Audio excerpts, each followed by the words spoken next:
बिस्मिल्लाहिर्रहमानिर्रहीम। अस्सलाम वालेकुम व्यूवर्स।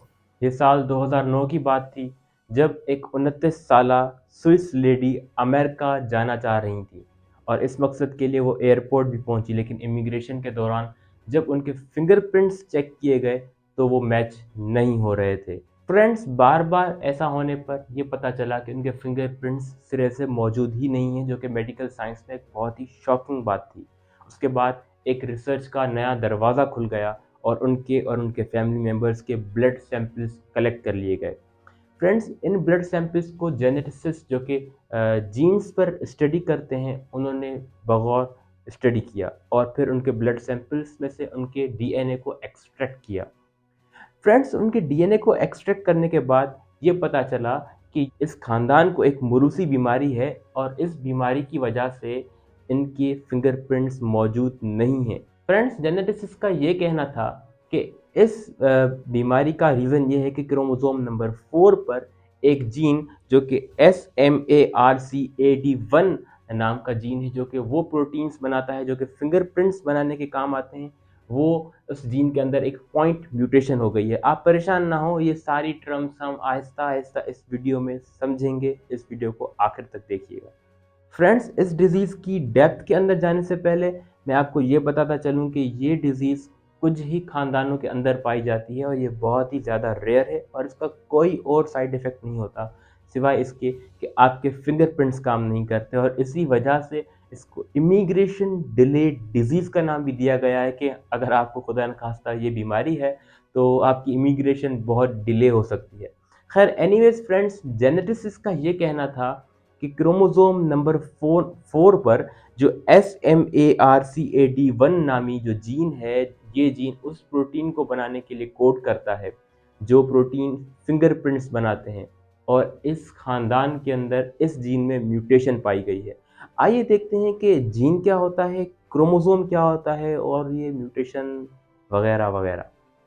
फ्रेंड्स, हम सब जानते हैं कि हर ऑर्गेनिज्म, जो भी बैक्टीरिया हो, एलिफेंट हो, आप बिल्ली ले लें, चीता, शेर, चूहा, कॉकरोच, इंसान, हर एक एनिमल के अंदर डीएनए पाया जाता है।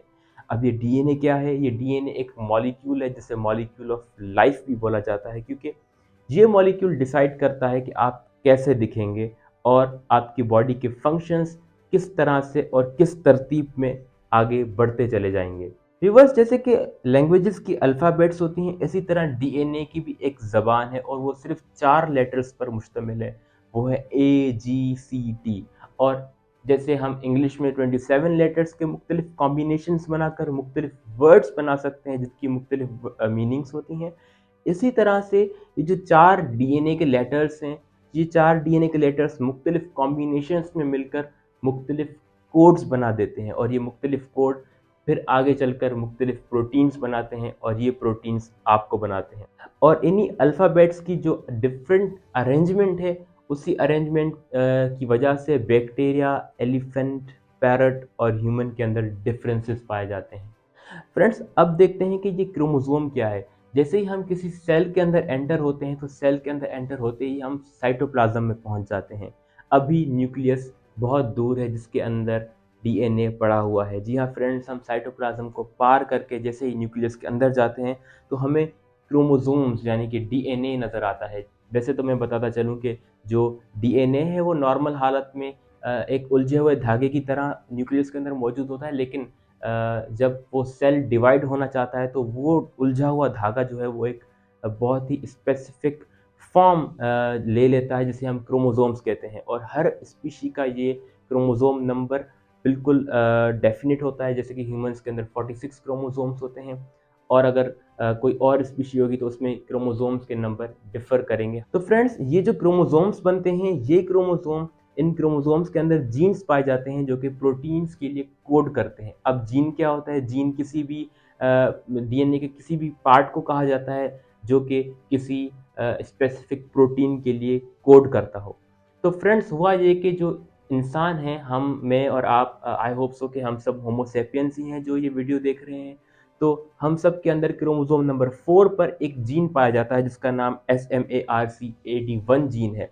अब ये जीन, इस जीन का ये काम है कि ये वो वाली प्रोटीन्स बनाता है जो प्रोटीन्स हमारे फिंगरप्रिंट्स और को बनाने में काम करते हैं।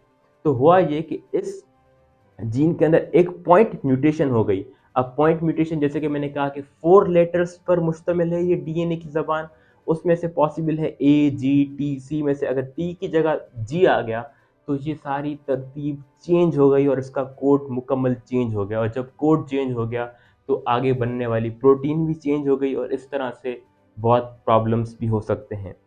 फ्रेंड्स, ये थी आज की वीडियो। मैंने कोशिश किया कि इस वीडियो को शॉर्ट रखा जाए और भरपूर इन्फॉर्मेटिव रखा जाए। इस वीडियो को ज़रूर अपने फ्रेंड्स के साथ शेयर करें। साइंस टुडे को फेसबुक पर फॉलो करें, यूट्यूब पर यासिर पामर को सब्सक्राइब करें, टिकटॉक पर देख रहे हैं तो भी फॉलो कर दें।